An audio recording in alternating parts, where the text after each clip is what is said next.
Please state your name and date of birth. David Weissman, born September 28, 1954. David, what years did you live in Venice? Well, on and off, I lived there back and forth between 73 and late 76. I left, I think, in November of 1976. What influenced you to move to Venice? Oh, it was heaven. Venice was like the most magical place for an LA kid. I went to high school. All of my life I was in school in LA. I lived in Brentwood in a little house, not in a big Brentwood house. But Venice was sort of considered a dangerous place that, the people didn't go to. It was, oil wells, and it was slums, and it was just considered dangerous. And I think I was probably in 8th grade and starting to take long bike rides around town. And I came down here and I thought, wow, this place is incredible. Because I was a little budding hippie. And so I thought, oh, there's hippies here. And I guess I discovered the canals then on that first bike ride. And I just thought, this place is incredible. And I just started riding my bike down here a lot. And I was at the very first canal festival as probably a 14-year-old.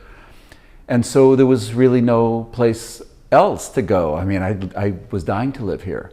I didn't go to college, barely graduated high school. And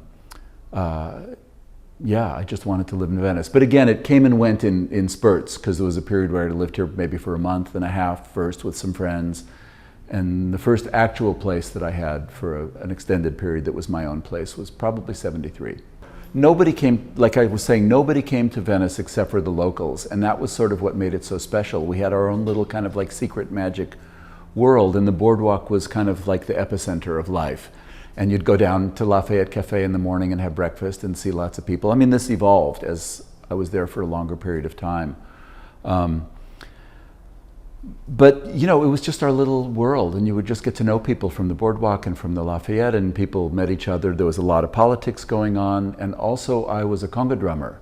So I sort of found my way into the conga drumming scene that was both on the beach and on a wooden platform that the city had built for drummers on the beach. So I started to know a pretty diverse section of people. I was working for a woodworker down here, a guy named Dale Schwartz, who had a woodworking shop.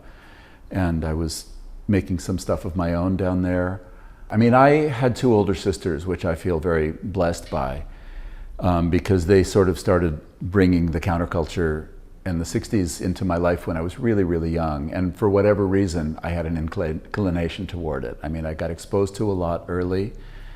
And so really, I was really drawn to everything that was happening politically, culturally, and everything, like as a 10, 11-year-old already, because I just got exposed early. San Francisco was always the cool place. San Francisco was the epicenter of it all. But then I realized, because Sunset Strip never struck me as being very cool. It obviously had a sense, but it was Sunset, it was Hollywood, it was, I don't know, there was something about it. Venice had a kind of a California freedom and magic to it that had no connection to the entertainment industry, had no connection to, any aspirations other than being free and being on the beach. And, we wanted to separate from the country and be a separate country called Free Venice. I mean, it was just, so for a kid coming from my background, it was just a place of magic. And what was great about it, that I remember from the very beginning, was that it was this incredible mix of racial minorities and old Jewish Holocaust survivors, and who were communists, and they'd be selling the communist newspapers on the boardwalk. And there were like Hells Angels or whatever the biker group was down here. I don't remember if it was the Gypsy Jokers, but there was such a mix of different kinds of people. And there was also predecessors of all of that. There were people who were part of the beatnik world. So I was just learning about this. I was, when I was 14, 15 years old, I was really curious about the current counterculture and also what preceded it. And so I was interested in the kind of beatnik and art world that existed down here in Venice. Someone recently mentioned to me a name that I'd forgotten for a long time, but it was a guy named John Haig who was here in Venice in those years, and he had owned a place called the Venice Beach Cafe or something like that. And I remember he had a little gray ponytail. The cafe that he had run was no longer there, but it was kind of one of the legendary things about Venice from the beatnik years. So who did I get to be friends with? Vince Coppola was a guy who lived down here. I think he was Francis's cousin or something. He was he was a film student at UCLA, and he had made a film a kind of an experimental student film in the 60s with my grandfather in it. My grandfather hung out at Barney's Beanery in the 60s, and so he knew all the poets and writers, and my grandfather was kind of a intellectual beatnik guy.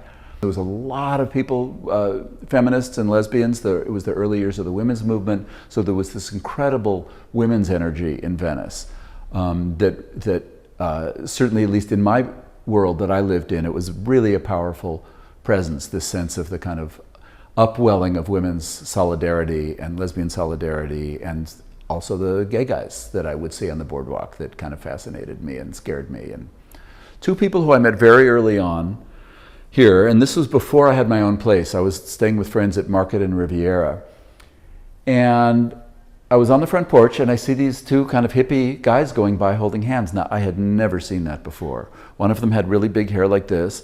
They were short, and the other one had long blonde hair, and I'd never seen men holding hands before, and I'd certainly never really seen gay hippies before. And I was kind of floored, and so I sort of noticed them, and I kept sort of seeing them around, and eventually, we became friends. But that was a big inspiration to me, to see these two guys who were named David and Littlejohn.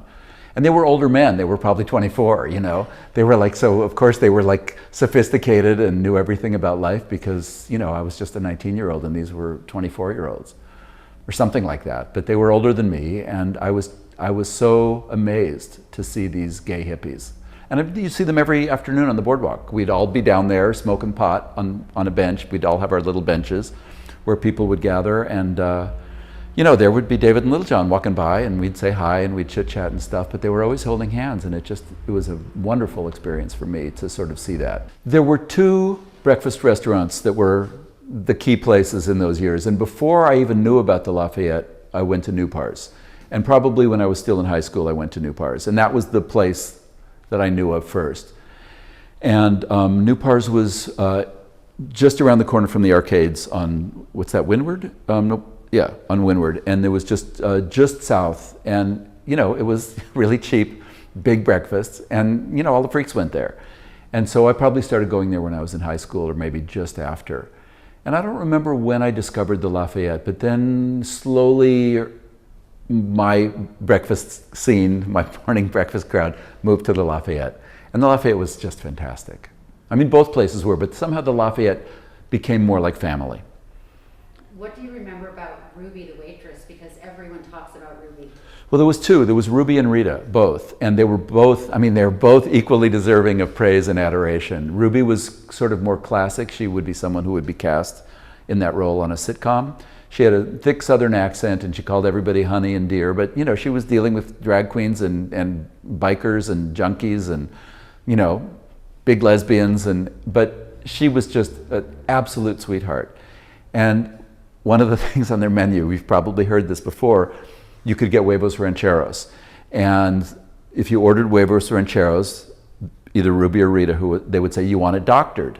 They wouldn't even say, "You want it doctored," they'd just say, "Doctored?" And doctored meant grilled onions and provolone cheese on top of the beans.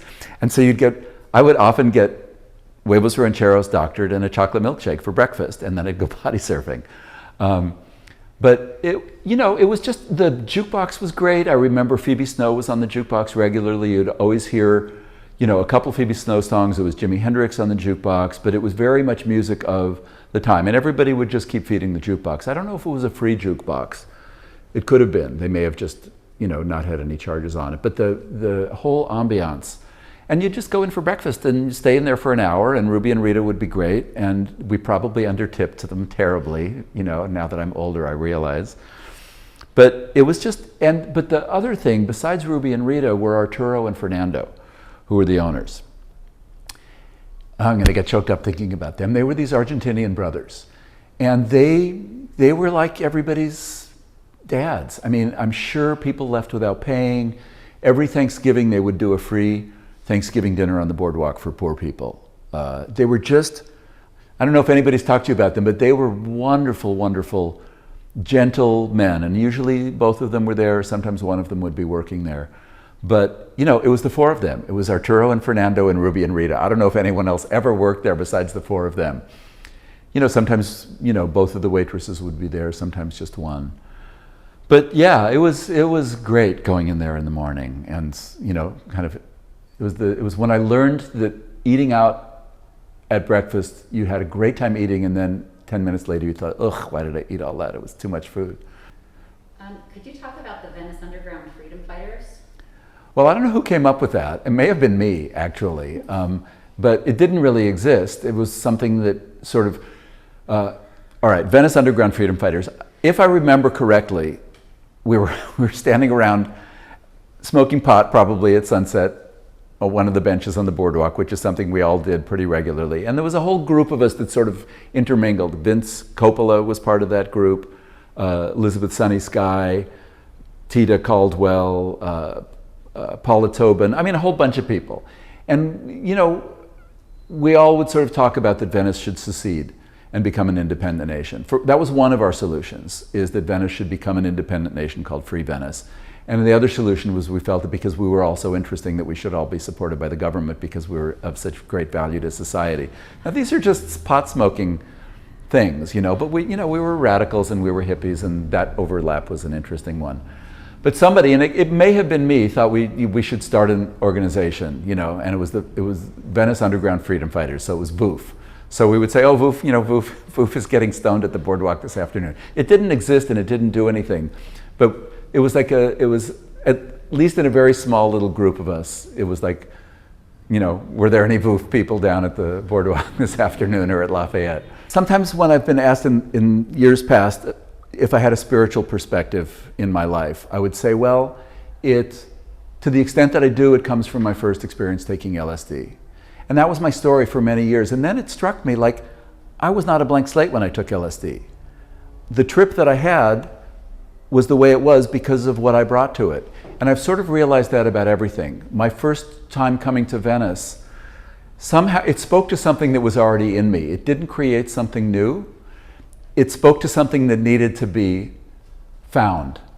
And I realized that that's happened all of my life. And I think it probably happens to all of us, that we find the thing that we need and it stimulates us. So Venice drew me from the very, very beginning, and I feel my time here really shaped who I became afterwards, but I already was who I was before I came here. It just hadn't flowered yet. It hadn't blossomed yet.